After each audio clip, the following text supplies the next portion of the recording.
Olá, pessoal, sejam bem-vindos a mais um episódio do Incol. E aqui no Incol você pode. Então, bora lá para uma chamada, Aline. Bora! Sala aberta, galera! Chegou a hora da gente conversar de forma leve e descomplicada sobre histórias, experiências e troca de conhecimento vividos no mundo da tecnologia. Então, pega o seu fone, se ajeita aí no banco do carro, no sofá de casa. Se tiver na academia, corre para o seu cardio. Onde quer que você esteja, vamos com a gente para mais uma chamada.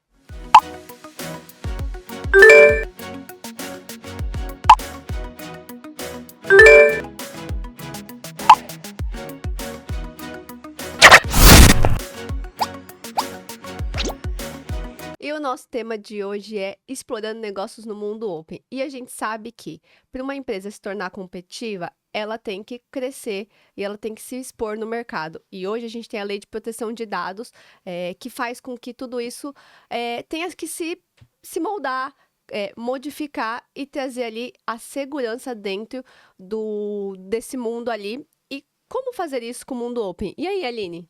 Na verdade, acho que se você quiser ganhar agilidade e focar no core do seu negócio, você tem essa tecnologia disponível para acelerar os seus negócios. E para falar sobre isso, hoje a gente vai trazer um convidado especial que tem uma bagagem grande em mundo open, já trabalha com isso há alguns anos. Ele é formado em sistemas de informação, pós-graduado em gestão de pessoas, MBA em gerenciamento de projetos e É, iniciou a carreira com desenvolvimento de software. iniciou já gerente de tecnologia e tem muito conhecimento nesse mundo open para finance. Ele se especializou muito nisso. É um convidado especial porque a gente conhece muito bem ele. Vamos chamar ele, Aline? Vamos, seja Seja bem-vindo, bem-vindo, Giovanni Giovanni Castilho. Castilho. Obrigado.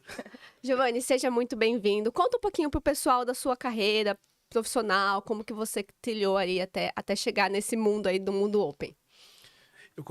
Eu sempre trabalhei com o mercado financeiro, desde o começo. Parece que é algo que veio pra mim, assim, que eu nunca consegui trocar de área, sempre busquei, mas eu vi que aquilo lá tava intrínseco em mim. E eu comecei com o mundo de cartões de crédito. Então, desde o começo, já trabalhei em empresas que eram emissoras, que detentoras de tudo. E eu tive a oportunidade de começar a trabalhar com Open Finance faz 2 anos. Eu já entrei naquele mundo que é uma coisa nova.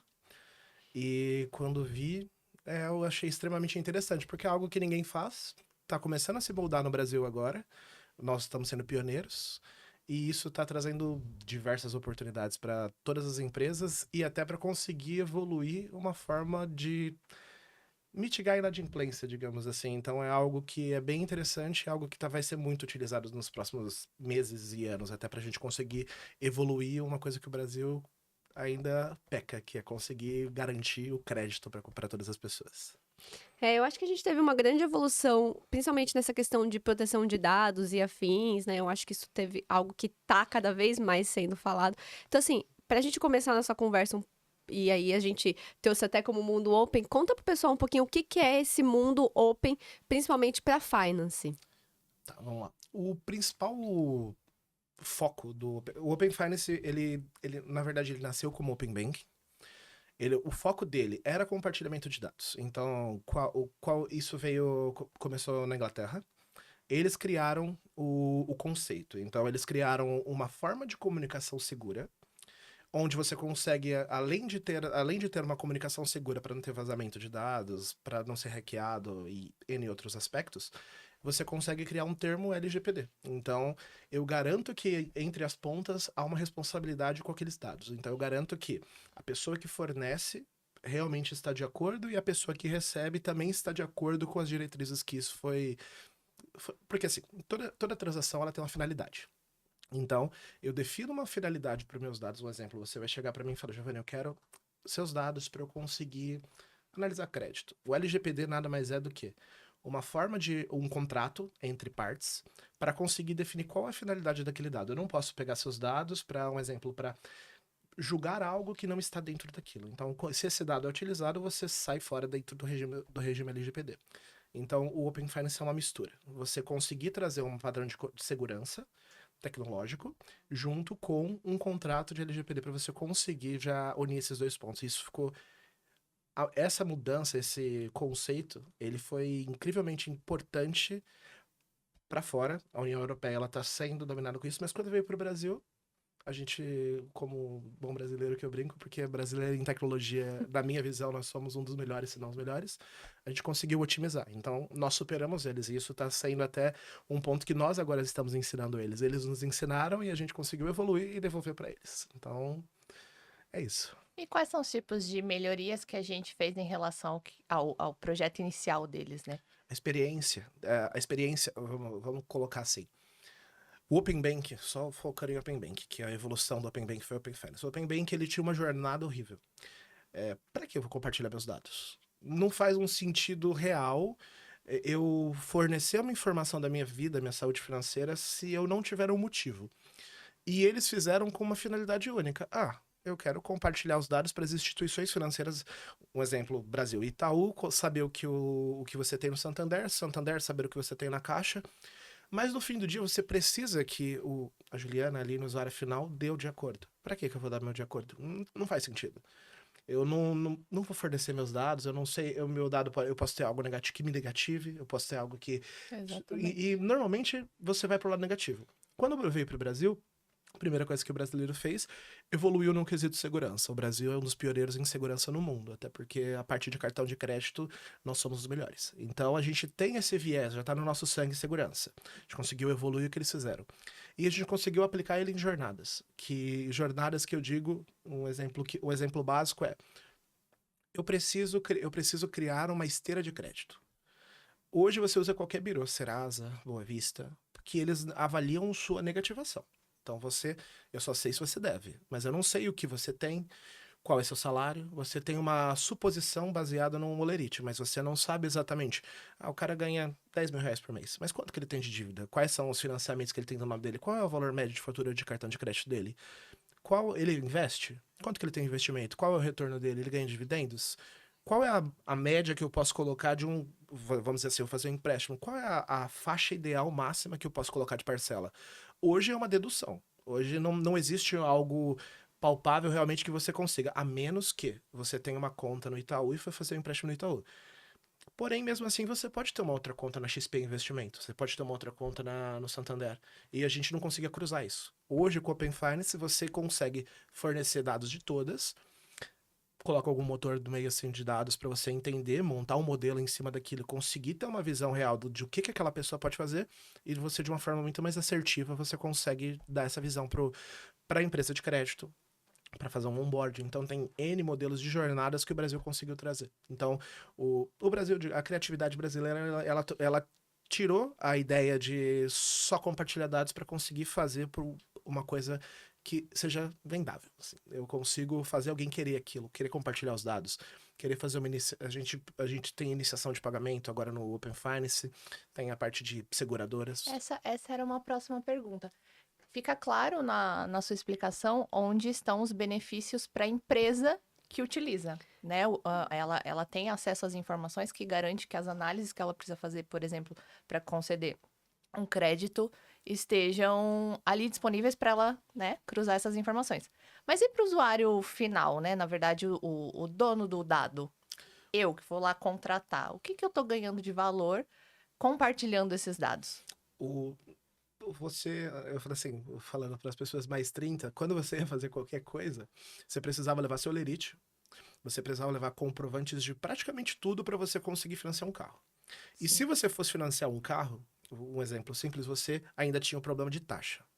Eu tenho conta no Itaú. A taxa do Itaú é a mais alta. Só que eu só tenho conta no Itaú. Eu vou ter que fazer um financiamento no Itaú. Eu não vou conseguir fazer um financiamento no Santander. Eu não vou conseguir fazer um financiamento na Caixa. E quando você tem algo que te provê essa troca de informação de uma forma segura, eu posso chegar e falar assim, olha, eu quero ver a taxa do Itaú. Eu quero ver a taxa da Caixa. Eu quero ver a taxa do Santander. Então eu consigo, para o usuário final, além dele conseguir prover essa informação de uma forma que ela seja aceita pelo vendedor, porque não faz sentido para o vendedor também ele vender algo que ele sabe que ele não vai receber. Então, para o usuário final, ele tem o outro lado da moeda. Um lado, ele consegue ter certeza do pagamento, e do meu lado, eu sou um bom pagador. Se eu não for um bom pagador, aí não tem vantagem. Nenhuma delas vão conceder crédito. Mas no caso, se eu for um bom pagador, eu quero comprar algo, E a pessoa não sabe se eu tenho ou não dinheiro. Você só vê a cara da pessoa, você não sabe exatamente o que ela tem. E além de tudo é mais seguro, porque um olerite pode ser forjado. Você dá um olerite forjado e não tem como a pessoa saber. Você tem a oportunidade de escolha, né? Você passa a escolher dentro de um leque de opções. E eu acho que isso é o grande. E mantém a segurança dos seus dados, né? Eu entendi que eu acho que essa é a grande vantagem para a pessoa. Ela tem a opção de escolha e muito mais fácil. Porque a gente sabe que antigamente, quando a gente começou a trabalhar, até pra gente. Até para um atestado médico, a gente sabia que a gente tinha que mandar online, mandar uma foto, depois ainda mandar um atestado para dentro da empresa para eles arquivarem esse papel. Hoje eu vejo que tudo isso não se faz mais. Há muitas coisas que se fazem realmente online. Mas para que isso evolua, precisa ter uma segurança, porque eu não posso mandar meu lerite online e ele vazar, Sim. certo? É um negócio muito, muito sensível. Giovanni, fala um pouquinho sobre por trás dessa tecnologia. Isso é muito mais. Como que funciona esse mundo open? São serviços, é muito mais back-end do que front-end. A gente tem um pouquinho de front, back. Como é que funciona essa arquitetura por trás e a evolução do Open Bank para o Open Finance, pensando em tecnologia? Eu acho que, até para quem desenvolve, a parte mais difícil, na minha visão, até para produtos. Um time de produtos é entrar. Produtos, nem sempre o produto é técnico. Às vezes o produto ele é alguém que tem uma visão muito boa de negócio, tem uma visão muito boa de usabilidade, tem uma visão muito boa do nicho que ele está trabalhando e ele consegue criar soluções para aquilo. Porém, quando você fala de algo que não tem tela, algo que é só API, algo que é só padrão de segurança, você consegue, você cria. Isso foi uma das maiores dificuldades da Teros, que é uma empresa, que é a empresa que eu estou hoje, que a gente presta esse serviço, de conseguir montar um time que entenda da tecnologia, dos modelos de segurança que são aplicados, porque essa parte de segurança ela é uma coisa meio complicada, porque depende da nuvem que você tá, você vai ter que fazer configurações diferentes, você tem que ter N camadas de segurança até para você não ser invadido, digamos, desse modo você aplica N testes, aí eu vou até dar uma visão. Quando você fala de Open Finance, são APIs que são desenhadas e estruturadas em um padrão único. Então, quando você fala assim, vou dar um exemplo, a parte de fase 2 que a gente chama, aí eu só contextualizando, o Open Finance são fases. Quando a gente entra em fase 1 e fase 2, compartilhamento de dados. Fase 3 para frente, a gente começa a falar de meios de pagamentos. Então, depois a gente entra mais nessa parte de pagamento e iniciação de pagamento que usa o Pix por trás.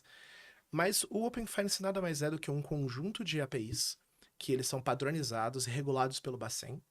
Então, o Bacen, nós temos os GTs de segurança, GTs de UI e UX. Então, os GTs são as principais empresas que trabalham nisso. Nós temos 6 cadeiras dentro da Teros, então a gente está em todos os GTs. E a gente consegue opinar nesse padrão de segurança. Então, só pessoas que conhecem de segurança, conhecem de usabilidade, conhecem até do modelo de negócio, evolução. Então, eu vou entrar num ponto que hoje não é só um pagamento comum que você faz, é um pagamento recorrente, um pagamento inteligente, que você consegue criar um consentimento para pagar, para fazer transação entre suas próprias contas, para nunca deixar um saldo negativo. Mas, respondendo a sua pergunta, o foco do Open Finance é APIs. Então, eu tenho N APIs e as minhas jornadas, quando eu falo a pequena parte que é um front-end, que às vezes eu brinco, que toda uma estrutura por trás acabam em 2 telinhas com 2 cliques. Então... Eu aceito, confirma. Exato. E tudo que acontece por trás, ninguém nem imagina, porque vamos pensar de uma forma simples. Imagina que eu vou solicitar o seu dado. Quando eu solicito o seu dado, a primeira coisa que eu faço, eu vou ter que, de alguma forma, criar um consentimento por trás, e esse consentimento LGPD é o primeiro passo. Se você está falando do modelo de negócio que eu não sou um banco, eu sou uma empresa que eu quero usar um banco para coletar os dados, porque eu não estou nesse meio. Então, eu primeiro tenho que dizer, Juliana, você aceita que o meu banco provedor busque esses dados no outro banco e me forneça ele? Sim, qual a finalidade? Então, nesse primeiro momento, você já vai ter as opções de Eu quero. Porque o que é interessante do Open Finance? Eu posso selecionar se eu quero só informar meus dados pessoais, se eu quero dar meus dados de conta, se eu quero dar meus dados de cartão de crédito, se eu quero dar tudo ou se eu não quero dar nada. Então você consegue ser maleável. Não é eu fornecer, eu aceito tudo. Não, você consegue dizer exatamente o que você quer buscar da pessoa. E quando ela consente aquilo. E você consegue ainda, na finalidade, definir o que ela vai poder fazer com esses dados. Então, primeiro ponto, eu gero um consentimento LGPD, eu tenho que regular isso, colocar de alguma forma que ele seja aceito como, digamos, fiscalmente. Depois disso, eu vou ter que ir no banco, vou falar os perfis aqui, eu já explico cada um. Eu vou no banco, que é o receptor, que a gente fala, que é quem vai ficar escutando para buscar os dados. Eu tenho que dizer para ele, olha, eu tenho um consentimento LGPD aqui, agora eu preciso que você crie um consentimento regulado. E esse banco vai criar um consentimento regulado, ele devolve para o nosso ecossistema.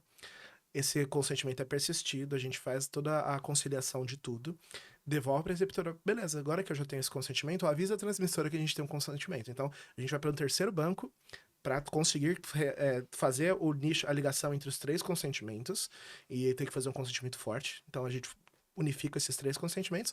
A partir daí, a gente tem um conglomerado de acho que mais de 200 APIs diferentes que a gente consegue. Eu vou buscar os dados de saldo da Juliana, busquei os dados de saldo. Tudo, quando você parte desse pressuposto, a gente está passando por 4 instituições nesse momento. Então, essas 4 instituições têm que ter o mesmo padrão de comunicação e eu tenho que ter a segurança em todo esse meio, porque eu posso vazar dados em qualquer uma delas. E cada uma tem sua responsabilidade baseada no consentimento que foi dado. Por isso que não é um único consentimento. Cada uma consente, aceita esse termo, dizendo, eu estou garantindo que esse dado está passando por mim de uma forma segura. Então, todas essas APIs, cada API com um fim, tanto para compartilhamento de dados, para iniciação de pagamento, até para você conseguir ter todos os webhooks necessários para a gente conseguir todo mundo ficar sabendo exatamente o que está acontecendo, é um sistema gigante. Um padrão de segurança enorme que, no fim das contas, como eu falei, é 2 cliques. Eu aceito. Todo o resto acontece por trás, essa obra que acontece por trás, ninguém nem vê. Então, às vezes, você acha que é muito simples. No fim, igual o professor de produtos eu quero. Então, pronto. Mas o que tem por trás e tudo que pode ser feito, e aí que é a dificuldade. Você ter alguém que consiga entender um monte de API e consiga criar algo legal com isso. Então, esse é o desafio, eu acho que, de produtos. E, tecnicamente, pessoas que elas conheçam hoje no mercado de TI. As pessoas são muito acostumadas com CRUD, eu brinco. Sabe fazer telinha de inserção, deleção e listagem. Quando você sai um pouquinho desse contexto, vai para um contexto de segurança, de padronização de API, REST e tudo mais, aí as pessoas já entram no nicho de dificuldade. Então, para mim, essa é a maior dificuldade do Open Finance hoje. Tem que ter um lado analítico bem apurado para fazer tudo isso acontecer. E você explicando, eu fiquei com uma curiosidade, na verdade. Acho que nem tinha passado isso na minha cabeça antes. O usuário, em algum momento, ele pode fazer a reversão e falar assim, não quero mais. E aí vocês têm que reverter esses consentimentos. Como é que funciona um pouco esse processo, caso o usuário fale, não, eu usei, falei, legal, mas agora eu não quero mais. Tá. O consentimento, ele tem uma validade. Sempre. Uma fidelidade e uma validade. Até dezembro, ele tinha um máximo de 1 ano. Hoje, ela pode ser vitalícia. E quando você consente, vai ter uma telinha no seu banco que vai estar dizendo, olha, você consentiu seus dados de cadastro. Você pode revogar. Quando você revoga, nós temos que notificar todas as partes e eles têm que praticamente excluir uma palavra forte. Anonimizar, no mínimo. Então, eu posso ter os dados para análise de uma mulher, 30 anos, de Santo André, de São Paulo, whatever. Porém, eu não posso saber mais que aquele dado é da Juliana, da Aline. Então, mas quando você revoga, você sai notificando, todas as partes têm que obedecer. Então, ou ela exclui esse dado, ou ela revoga, no caso, e anonimiza. Então, tem esses 2 modelos que a empresa pode seguir. Era a minha dúvida. Mas como assim? O dado compartilhado é compartilhado, e aí? E aí a resolução deixa ele lá anônimo, vira um dado de pesquisa, né? Virou um dado né? estatístico. Isso. É porque assim, se você parar pra pensar, eu não tenho como saber o que a pessoa está fazendo com os dados. Ela assina um contrato dizendo que ela vai usar por determinado fim. Quando você assina, você pode dizer assim, eu vou anonimizar, porque aí é um dado de pesquisa, igual vocês falaram, ou eu vou lá e vou trabalhar com ele de uma forma que eu não vou usar para mais para nada. Vou dar um exemplo claro aqui de que faz sentido excluir. Imagina que você vai abrir uma conta no Nubank. O Bacen, ele cria vários steps. Não é simplesmente, vou abrir uma conta, vou digitar e-mail e senha. Não, você tem que notificar N instituições de que aquela conta está sendo aberta, validar se aquela pessoa é uma pessoa. Então, é um processo custoso. Quando você está no Open Finance, imagina que eu quero abrir uma conta para Ju. Eu vou lá e falo assim, me compartilha só seus dados de cadastro. Eu recebo. O onboarding dela, digamos que eu tenho 10 passos que o Nubank faz para abrir uma conta, 8 deles já foram embora. Então eu reduzi meu custo de onboarding usando o Nubank como uma porta de entrada. Então se a pessoa já tem uma conta em outro banco, eu não preciso gastar dinheiro fazendo o onboarding nela, eu já uso um onboarding de outra empresa, que toda a parte regulada já foi feita. Então, e nesse caso, quando eu vou revogar, só usei para fazer, não faz sentido o outro banco ter, porque ele já criou seu cadastro, então ele revoga e exclui. E quando você vai fazer a finalidade, você pode obrigar a pessoa a excluir ou anonimizar. Mas isso daí aí é entre partes. A empresa que está provendo, é aquelas letrinhas que ninguém lê, mas se a pessoa ler lá, você vai saber se a empresa vai excluir ou simplesmente anonimizar, ou é uma decisão dela. Entendi. E você acha que isso ficou muito aflorado depois dos bancos digitais? Porque, querendo ou não, os bancos digitais são novos, né? É algo novo e que veio com muita força. Você acha que todo esse mundo open, ele se aflorou com a chegada desse tipo de banco ou não tem relação? Com toda certeza. Por quê? Se você olhar, um ponto importante. Qual é o maior, digamos assim, o maior valor do Itaú? Além de ele ter muito dinheiro e ser gigante, ele tem dados. Ele é a maior carteira do Brasil. Então, ele sabe praticamente da vida financeira de todo mundo. Aí você entra no Nubank. Banco novo, muita gente entrando, mas na maioria das pessoas entraram para usar o cartão de crédito deles. Dificilmente você via alguém que usava conta, então o Nubank não tinha como analisar crédito. E pensando em mundo financeiro, o que dá dinheiro é crédito. Banco ganha dinheiro com crédito. Isso daí é uma coisa. Ninguém ganha dinheiro com abrindo conta, ganha dinheiro com crédito. E ele queria entrar nesse nicho. Se você olhar os indicadores, os principais bancos que estão nesse meio são bancos digitais, como você disse. Porém, os bancos eles têm as classificações deles, de banco gigante, um banco A, que vai ser o Banco Itaú, Santander e até os banquinhos pequenininhos. E todos os bancos no primeiro nível são obrigados a estar no Open Finance, não é uma opção. Quando vai descendo, você vai entrando no mundo que você não tem uma obrigatoriedade, dependendo do tamanho da sua carteira. Eu obrigando o Itaú a entrar, o Nubank consegue saber a sua vida financeira, ele consegue analisar crédito de uma forma mais assertiva. Porque entre eles podem se conversar. Então, para o banco digital, foi uma mudança brusca. Ele consegue agora ter um insight real do que ele pode fornecer ou não. Antigamente, ele só fazia no feeling dele de quanto você gasta no seu cartão de crédito. No feeling dele de, você colocou um olerite lá dentro para a pessoa saber mais ou menos a sua renda. Hoje não, hoje ele consegue. Você entrou no Nubank, você quer crédito? Eu posso te dar uma taxa mais baixa aqui da Itaú, mas fornece seus dados para mim.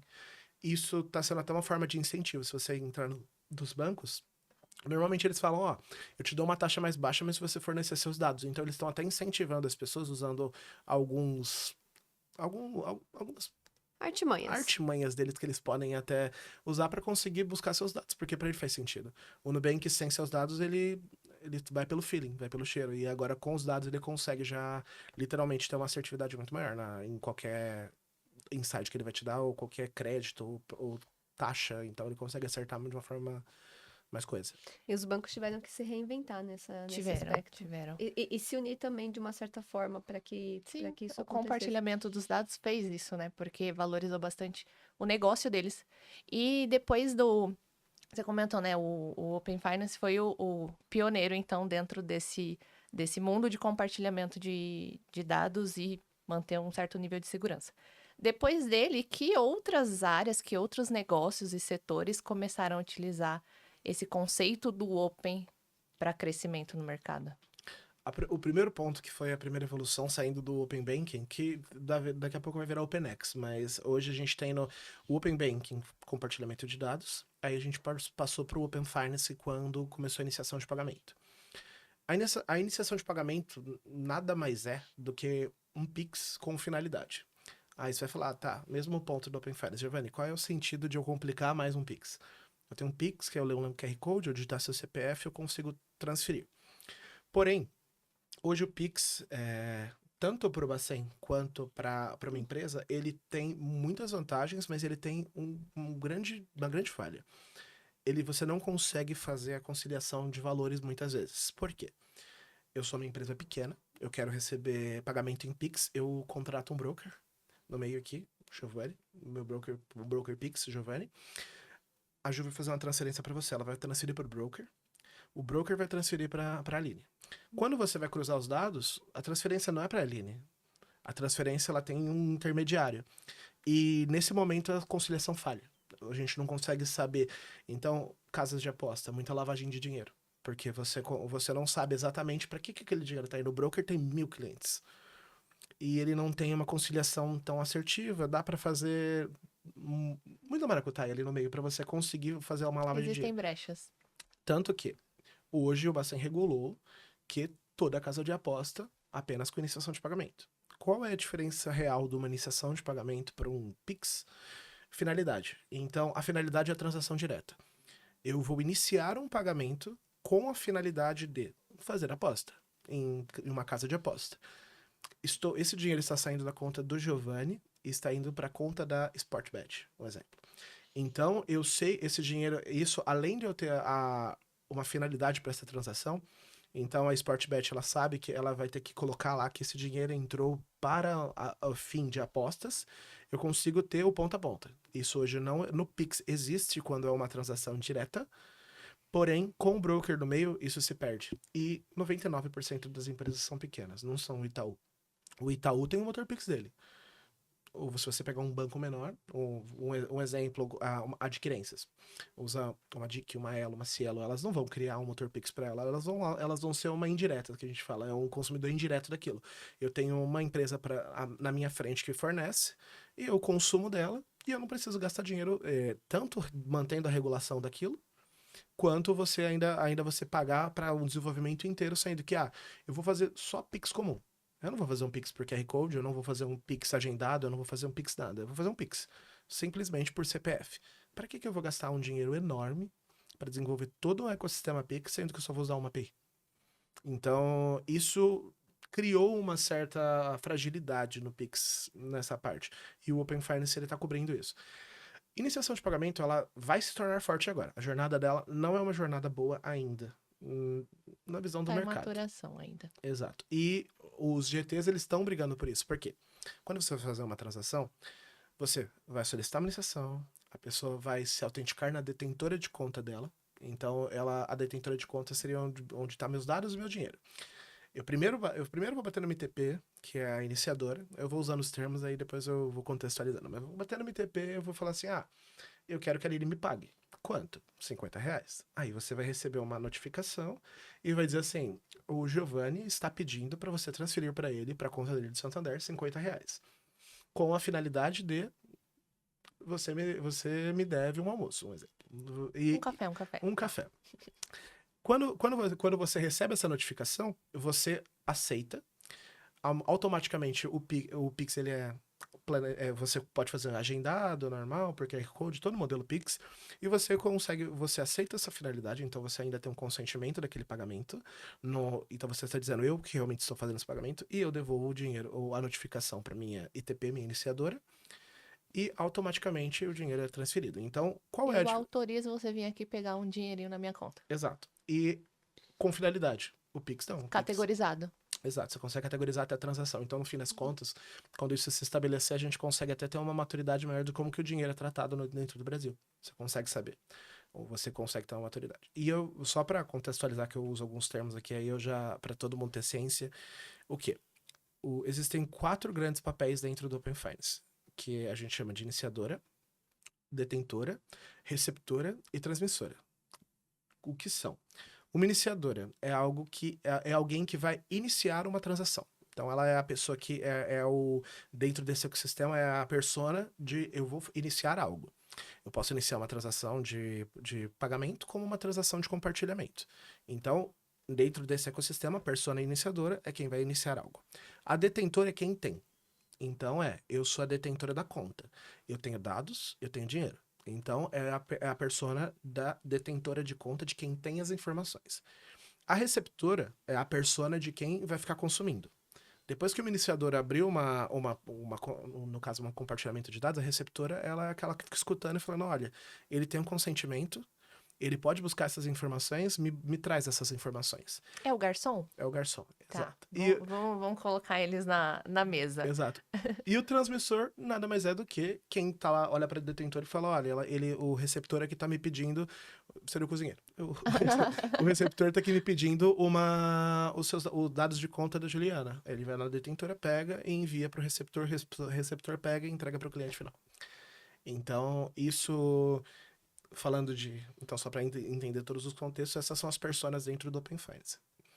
E isso está em constante evolução. Então, hoje a gente falou aqui de iniciação de pagamento e iniciação de dados, porém está evoluindo para um ponto de seguradoras. Seguradoras, elas têm taxas distintas, perfis distintos, tem muita coisa que o valor é volátil. Aí a gente está no Open Insurance. Agora, o Open Insurance ele vai nessa parte de para um perfil da Juliana. Qual é o valor? Ela já consegue abrir um leque enorme, sem precisar de um intermediário, de todas as seguradoras e suas taxas. Então, ela consegue fazer esse cruzamento. Hoje, eu não sei se a Juliana bateu o carro e sinistrou o carro dela, e então eu vou dar uma taxa baseado no se você tinha seguro comigo e você bateu o carro comigo. Hoje não. Hoje, se eu sair da Azul e for para Porto Seguro, eu consigo pegar o histórico inteiro da Juliana, se ela já bateu o carro, se ela já fez alguma coisa, e eu consigo calcular de uma forma mais assertiva. Então, pro bem ou pro mal, isso vai ser muito bom. Nunca bati meu carro, minha taxa vai lá no chão em qualquer uma delas.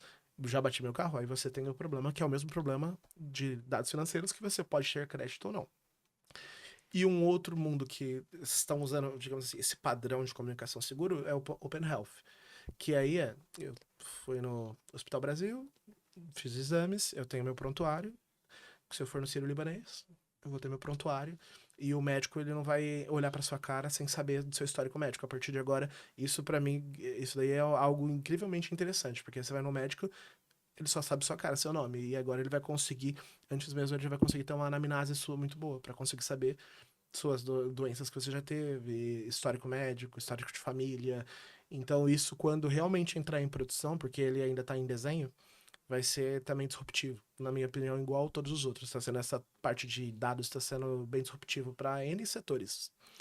E a ideia é que esses mundos open se conectem, Sim. se mantenham conectados, né? Então você tem uma conexão entre finance, insurance, health, você consegue ter essa comunicação entre eles. Sim, o interessante é porque no fim é dados que estão sendo transacionados, é segurança. Então, no fim do dia, o que vai passar são canos. O que vai passar dentro do cano, whatever.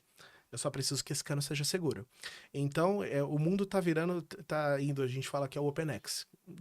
Tudo que pode ser compartilhado, no fim do dia vai acabar sendo compartilhado e as pessoas vão conseguir cada dia mais.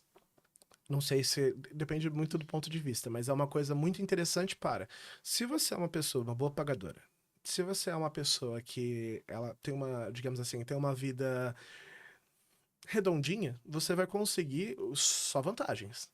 Seus dados vão ser compartilhados, mas todo lugar que você for, esse compartilhamento ele vai ser muito útil. Mas também pensando até a nível de você conseguir fazer análise, até para melhorar a qualidade de vida das pessoas, a qualidade do crédito, também vai fazer sentido. Porque você vai ter uma forma de você convergir todos os dados e conseguir tomar reais decisões. Então, eu acho que é só o começo. Essa parte de health, insurance e finance é a pontinha do iceberg do que tá vindo pela frente. E, Giovanni, essas iniciativas, né, em outros setores, elas são iniciativas nossas, Brasil, ou já é algo que está sendo visto em outros lugares e a gente está reproduzindo aqui, assim como a gente fez lá atrás com o Open Bank? Na verdade, o Brasil, eu brinco que ele é criativo porque os outros países eles estão copiando da gente. Um exemplo, Pix. Pix é algo que é um pagamento instantâneo que está sendo copiado pelos outros, até cotado para ir para outros países, o mesmo padrão nosso de segurança do Pix. O Open Finance, ele veio de fora, não foi igual o Pix, que foi uma iniciativa nossa, mas a gente evoluiu ele. E da mesma forma, as pessoas estão olhando com bons olhos e querendo copiar. Um exemplo simples. Tem países aqui, Uruguai, o próprio Argentina, são países que já estão começando a olhar com bons olhos, até pra gente ir com isso. O Open Finance ele vai parar de ser na minha visão, eu acho que daqui a pouco a gente vai ter uma mudança brusca, porque hoje os dados são compartilhados apenas dentro da sua nação, então Brasil. Em determinado momento, quando tiver um exemplo, a União Europeia, ela consegue cruzar os dados de todos os países dela, até porque elas já têm uma negociação fiscal entre elas. Então, no caso, até para você abranger um pouquinho mais, isso vai fazer muito sentido daqui para frente. Em determinado momento, não sei se vai fazer sentido, até você conseguir ter dados gerais do mundo todo para conseguir cruzar de uma forma segura. Vai fazer sentido isso um dia? Eu não sei. Para o mundo todo, eu acho que porque tem as suas razões políticas, mas no caso, eu vejo que todos querem ter o mesmo padrão, porque no fim do dia você consegue até otimizar o dia a dia do seu país, um exemplo, a parte de moeda, crédito, inflação, tudo isso você já consegue até utilizar os dados para medir.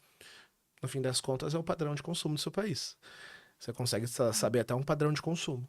Sim, não existe nada mais valioso dentro da tecnologia que o dado, né? O novo petróleo. O novo petróleo, exatamente.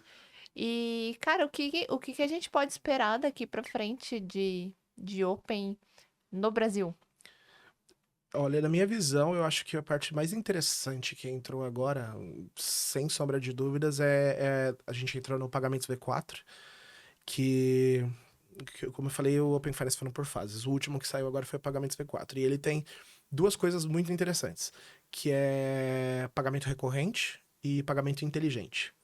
Que o pagamento recorrente, ele funciona da seguinte forma. Eu vou pra Juliana quer entrar na minha academia, eu falo, ó, faz um plano anual comigo que eu te cobro menos.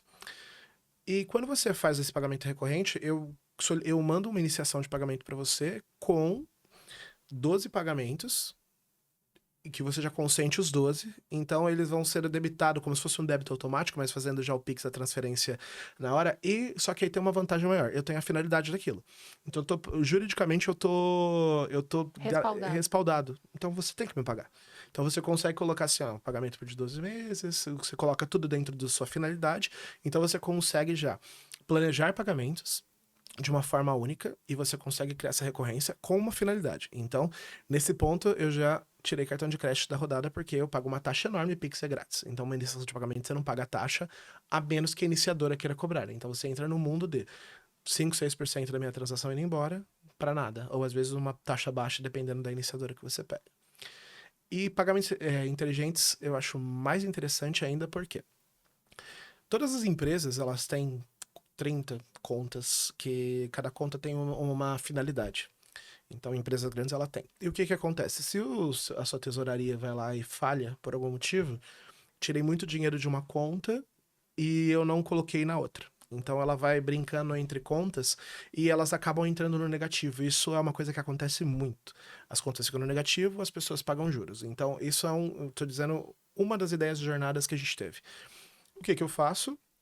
Eu crio um pagamento inteligente eu quero que você mapeie todas as minhas contas e se eu entrar no negativo, eu quero que você siga essa ordem de tirar o dinheiro dessa conta e jogar para essa. Então essa parte de conversa entre contas para manter o saldo positivo, isso daí é uma jornada que com pagamento inteligente consegue planejar e colocar gatilhos. Então você coloca uma regra de negócio dentro de um pagamento. Isso eu acho que vai ser a nova... Isso só vai funcionar para as empresas ou funciona para mim também? Isso, eu super faço isso. Mas isso vai vir para todos. A ideia é... Por isso que eu falo que esse foi a grande sacada. E na minha visão, o Pix ele poderia fazer isso. Mas eu tô entendendo, pelo que o Bacen tá fazendo, ele tá trazendo muito forte uma ideia de que eles querem evoluir o Pix para iniciação de pagamento. Por N motivos. Ele consegue ter uma rastreabilidade maior, você consegue até garantir juridicamente as transações. Então, isso é bem interessante. Então, no fim das contas, a minha visão, o pagamento recorrente, a gente consegue já diminuir o custo de transação. Então, o custo de qualquer coisa vai diminuir, porque você não paga a taxa de maquininha. E você consegue fazer o mesmo modelo de parcelamento que no Brasil é comum, as pessoas parcelarem as coisas. E pagamentos inteligentes, você consegue criar N jornadas. Isso é um exemplo. Outro exemplo é, Giovanni, você tem uma conta de investimento e todo dia 20 cai dividendos de todos os seus fundos imobiliários ou das suas ações, whatever. E você é esquecido. Você vai deixar seu dinheiro lá parado, porque caiu, tá na sua conta de investimento, você não tem o costume de olhar, e o dinheiro vai ficar lá parado e você só vai lembrar no dia 5 do outro mês de pegar esse dinheiro e aplicar, junto com algum aporte que você for fazer. Se eu tenho pagamentos inteligentes, eu consigo simplesmente falar, olha, dia 21, analise minha conta, o que tiver, eu quero que você jogue no papel XPTO, Petrobras. Então você consegue automatizar e criar regras de negócio. Você tem um assistente que fica ali monitorando as suas contas o tempo todo e otimizando seu dinheiro. Exato. Pensa comigo que você é um analista da XP. Que tem que ficar ligando pra pessoa toda hora. Tipo, Giovanni, o que você acha de fazer isso? Não, e aquilo. Não. Olha, eu sou seu analista, você vai me consentir eu conseguir brincar com uma regrinha aqui, eu vou criando as regras de acordo com o que o mercado tá tendenciando, eu vou colocando. E você consente e o cara consegue criar uma regra de negócio pra você. Então, eu acredito que qualquer banco de investimento vai abraçar isso com muito forte. Parte de recorrência. Qualquer empresa que precisa de que tenha planos em 12, 6, 3 meses, vai fazer sentido. Vou reduzir meu custo operacional, eu não vou pagar a maquininha. Então, perguntando o que para mim é o novo, é isso. Então, porque dados é dados, ainda vai continuar. O que eles estão fazendo é inventando inventando não, acrescentando novas informações dentro daquilo. Exemplo, entrou investimento, vai entrar o quanto que você recebe de dividendos, então você vai conseguir ter cada dia mais informações daquela pessoa.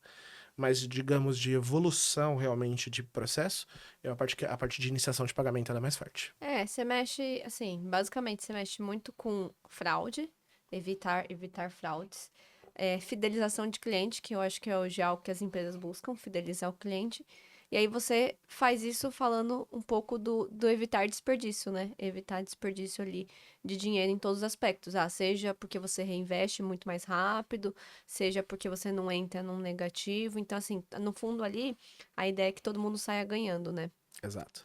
Então, ao invés de tirar vantagem em cima de taxa, desculpem bancos que estão ouvindo, eles vão ter autonomia em cima do nosso dinheiro, porque ele movimenta rápido. Isso. Né? O mesmo rendimento, ninguém saiu da sala, a gente só reposicionou em lugares diferentes no final das contas. E te mantém lá na instituição dele, então ele mantém a carteira dele, entendeu? Vantagem por vantagem para todo mundo, bem legal.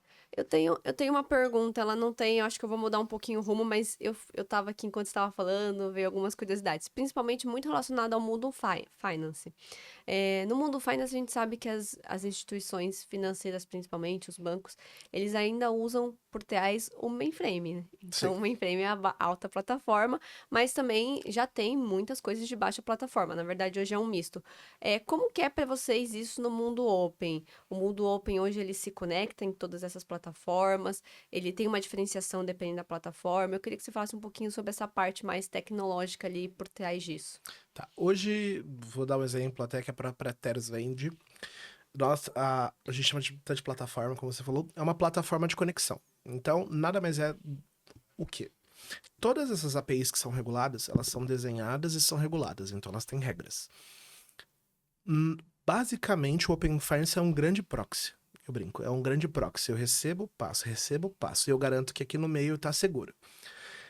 E entre as instituições, essa plataforma, que a gente chama, que não precisa ser Teros, mas digamos dela, ela vai receber uma requisição, fazer todo o processo de validação e segurança e já jogar de forma segura para o outro banco. Quando você fala para mim assim, Giovanni, eu quero me conectar ao mundo open. No fim do dia, não importa o que está por baixo. Ela tem que se plugar a um padrão de APIs que... Então, eu acho que o maior desafio não é nem para as provedoras de serviço de Open Finance. Eu acho que o maior problema é... Imagina você ter uma tecnologia arcaica e o Open Finance ele tem regulação até de tempo de conversa entre as APIs. Então, quando você fala, eu vou pegar um banco que usa um mainframe com COBOL, que eu preciso adequar isso a um mundo novo. Transferência de arquivo ainda, não estamos nem falando de API. Eles vão ter que, de alguma forma, que isso está se tornando padrão na maioria dos bancos que tem isso. Eles mantêm o legado e eles criam uma camada em cima de aplicações novas, digamos assim, com tecnologias novas, e isso conversa com o legado. Então, e eles estão migrando pouco a pouco, porque tem que mudar, né? Então, os bancos eles estão migrando, mas pro Open Finance, esse grupo de APIs de comunicação, ele é um padrão. Então, para quem vai entrar, ele vai plugar em algo e é isso. O desafio maior tá pro banco provedor de informação. Porque para ele, se ele não evoluiu, para o Nubank deve ter sido a coisa mais simples do mundo, ele já nasceu novo. Mas você pega um banco mais arcaico, sim, aí ele vai ter essa dificuldade de conexão. Mas no fim do dia é comunicação entre APIs. E essas comunicações entre APIs são reguladas, então não muda. Então, do mesmo jeito que uma dLocal, do mesmo jeito que um Nubank, que um Itaú, que uma DIC, todos fazem o mesmo processo. Então ele vai receber um tutorialzinho, olha. E o engraçado a maioria das empresas que fornecem essa conexão, ela só diz, olha, eu preciso bater no seu legado para buscar A, B, C e D. Então, em vez de ele ter que desenvolver o ecossistema todo, ele contrata alguma empresa que provém esse serviço, desenvolve 3, 4 APIs, em vez de desenvolver 300. E a maior vantagem de você ter isso fora, na minha visão, pensando como negócio, é que todo dia o Bacen acorda com uma ideia nova. Então eu acordei. E normalmente pior é que é no final do ano. Quando todo mundo vai comemorar o Natal, ele manda assim, ó, em janeiro vocês vão ter que fazer alguma coisa. Então é a pior parte do ano. Então, no final do ano. E aí, imagina que eu sou um banco, além de me preocupar com o meu dia a dia, eu tenho que me preocupar que o Bacen acordou com uma vontade de fazer pagamentos V5. E para janeiro. Ele dá 2 meses, olha, gente, vocês têm que fazer. Eu só me preocupo em conectar, porque assim, no fim do dia, Pix é um Pix. Eu quero pagar, tal dia. Toda a inteligência não tá ali, no core bancário. A inteligência tá no mundo open, que é onde a gente provém isso. Então, toda essa responsabilidade tá aqui. Então, no fim do dia, o banco, ele vai ter pequenas interfaces que ele vai fazer. O resto da complexidade está tudo dentro do ecossistema do Open Finance. Então, não sei se eu respondi exatamente essa pergunta, mas a complexidade não está no banco. A complexidade está 100% dentro do mundo regulado, lá do mundo Open. Ah, legal. E eu tenho uma outra curiosidade. Ela foi acumulando, ela foi acumulando. Eu queria que você falasse um pouquinho sobre a parte de testes do mundo open, né? Você citou aí rapidamente, mas explica um pouquinho mais como é que funciona. Vocês hoje têm técnicas, né? Vocês, por exemplo, têm algumas ferramentas específicas para testar essas APIs. Como que está a evolução nessa parte de teste? Principalmente porque acho que ela envolve muitas frentes, né? Que não existe uma frente ali mais funcional, que é a funcionalidade da API, também tem a frente de segurança. Como é que funciona essa parte para vocês? Isso, na minha visão, eu acho que é uma um dos grandes vantagens do Open, porque assim, tem uma empresa que se chama Radian, que ela é focada nisso, e ela cria todos os cenários de testes para todas as inovações que vêm. Então, o Open Finance é interessante porque no fim do dia, o core, ele já é padrão. Então, eu recebo toda a especificação. Então, alguém do Bacen definiu o que vai ser o modelo de pagamento. A Radian implementa todos os cenários de teste automatizados. Então, no fim do dia, é legal porque assim, olha, pessoal, nós temos 3 agendas durante 4 meses que são, no dia 30 de janeiro, vocês têm que passar em 25% de teste. No dia 3 de março, 50%. Então, são janelas de testes, e esses testes são automatizados. Então, nada mais é do que o Open Finance ele tem o ambiente que a gente fala que é o sandbox, que é o ambiente de staging, onde os dados são... As transações são exatamente como produtivas, a diferença é que não roda dinheiro de verdade nem informação de verdade. É o mesmo ecossistema, porém trabalhando com dados fictícios. Então, quando você fala de teste, existem os testes internos. Então, vamos pensar agora falando Giovanni Teros. Eu tenho meu time, em squad de desenvolvimento, que eu tenho um time de produtos que vai analisar as informações do Bacen que praticamente já vem mastigada, mas no fim das contas a gente tem que transcrever isso em histórias priorizadas para a gente conseguir atingir um objetivo. Então, produtos primeiro ponto, fazer uma leitura, entender. O meu time de qualidade vai montar todos os cenários de testes baseado no que o Bacen tá solicitando, que no fim das contas vai ser testado pelo motor da Radian. Mas ainda existem os padrões de teste, que vai ter o teste unitário dentro de todas as APIs, eu vou ter o teste funcional, eu vou ter o teste integrado. Então, eu vou fazer todos aqueles modelos dentro do meu ecossistema. A partir desse modelo, cai para uma squad de desenvolvimento. Essa squad, ela vai entregando em sprints, digamos assim, de 2 em 2 semanas a gente vai fazendo essa evolução. Eu tenho o teste padrão interno nosso, mesmo modelo, eu vou usando o TDD, porque lá é um padrão, a gente testa antes de desenvolver. Saiu isso. Quando você sai, você entra no modelo de. Eu vou passar pela. Eu entro com o jogo na Release Candidate, jogo para Staging, no ambiente sandbox deles. Quando acontece isso, eu tenho o meu time de operações, ele vai pegar na Radiant, tem todos os cenários de teste bonitinho, tanto do que já passou quanto pro que vem. E você, simplesmente, eu acho interessante, você dá um play, ele começa a rodar dentro do ambiente sandbox e fazer todo tipo de transação possível lá dentro. Então é totalmente automatizado, é como se várias pessoas estivessem simulando transações de todos os modelos e no fim das contas ele fala, de todos os cenários de testes, você falhou aqui, aqui, aqui, corrija isso, corrija isso, corrija isso. Porque, como eu disse, nós somos um grande proxy. Então, as validações desse proxy somos nós.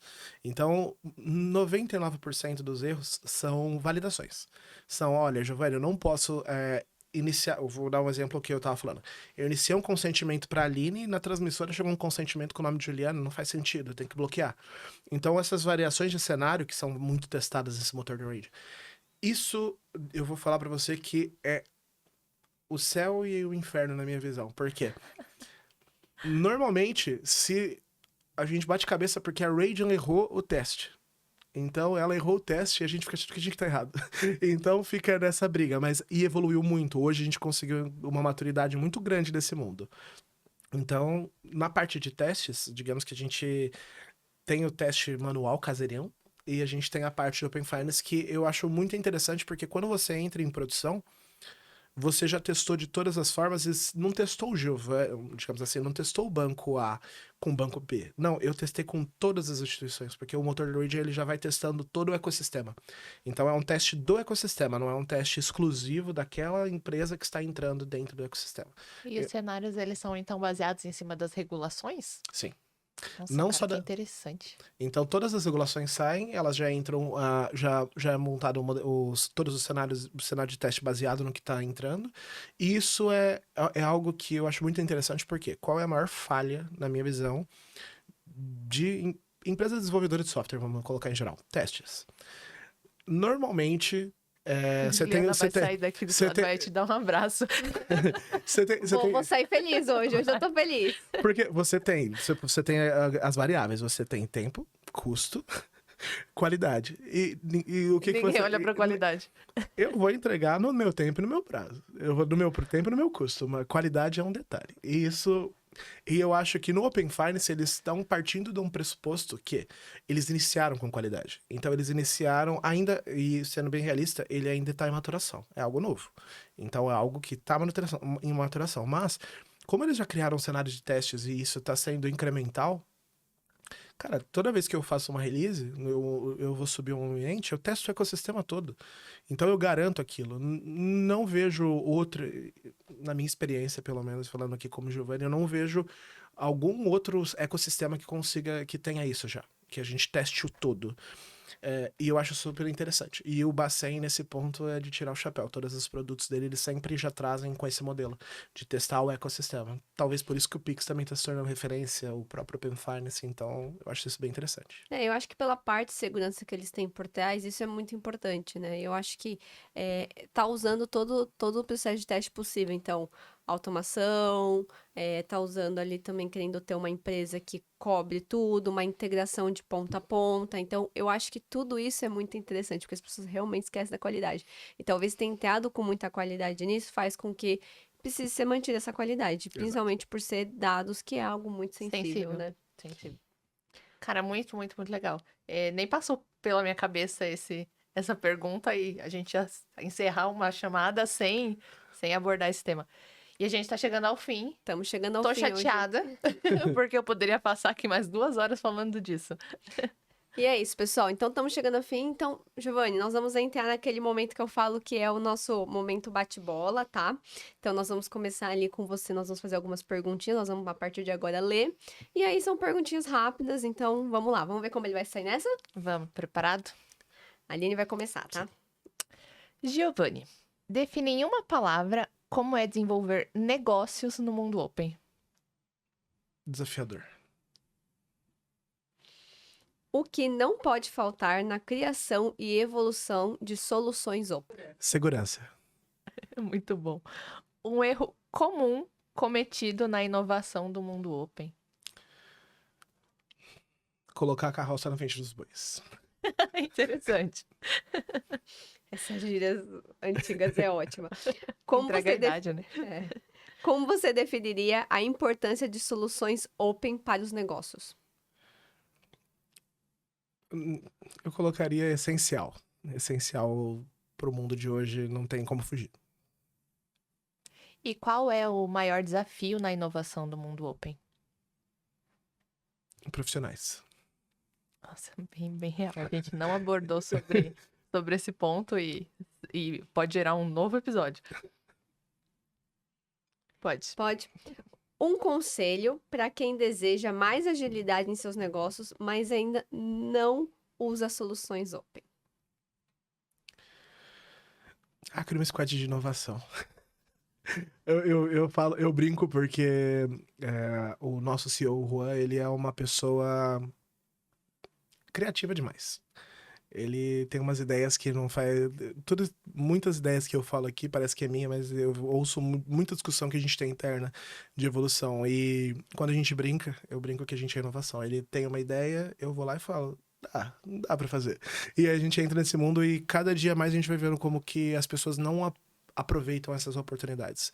Então, eu brinco que, no fim das contas, as pessoas acham que é custo. E é só ganho.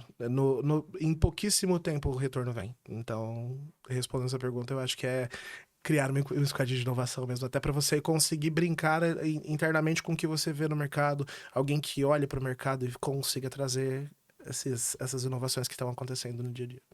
Ou legal, né? contrata Teros? Pode ser também. Contrato que a gente resolve todos os seus problemas. Bom, acho que é isso, né? Acho que é um episódio que a gente falou sobre uma parte de TI que envolve muita inovação, que é algo que a tecnologia pede, né? A tecnologia, ela tá em constante Sim. nisso. Acho que muitas empresas hoje estão sendo obrigadas a olhar para isso. Então, acho que E foi agradeço sua papo, participação. Foi um papo Obrigado. muito legal trazer um pouco aí pra galera. A gente acho que trouxe um pouco no macro, mas a gente também trouxe um pouco mais no técnico. Eu acho que foi um papo muito bacana. Então, muito obrigada, Giovana, Giovanni, pela agradeço sua também a participação. oportunidade. Obrigada pelo tempo compartilhado com a gente. Para mim foi um bate-papo muito esclarecedor. Parece um tema super comum, né? A gente falou bastante. A gente acabou falando sobre as 3 áreas, né? Falamos de mundo open, falamos de produto, falamos de qualidade. E às vezes a gente não entra nessa linha de raciocínio e não vê a disponibilidade da tecnologia na nossa frente, né? E a Falando gente um pouquinho de conseguiu. desenvolvimento, eu acho que conseguiu essa mesa cruzar. aqui é bem mista, né? É bastante. Muito obrigada pela participação. Foi muito bom ter a sua presença hoje. Eu que agradeço, pessoal. Foi um prazer. Vamos lá. Vamos lá, pessoal. Então, chegamos ao fim de mais um episódio. E como vocês já sabem, a gente precisa manter esse canal muito ativo e agitado. Então, por favor, deem um like, deixem um comentário de vocês, ativa o sininho, acompanhe a gente nas nossas redes sociais. Nós estamos tentando trazer muita informação para vocês, histórias e pessoas ali muito interessantes, tá? Então, não deixem de compartilhar e fazer com que ajude a gente a crescer o nosso canal, que é algo que a gente tá ali Curtindo buscando, demais curtindo fazer. demais fazer, tá bom? Então, muito obrigada, até a próxima. Beijo, até a próxima.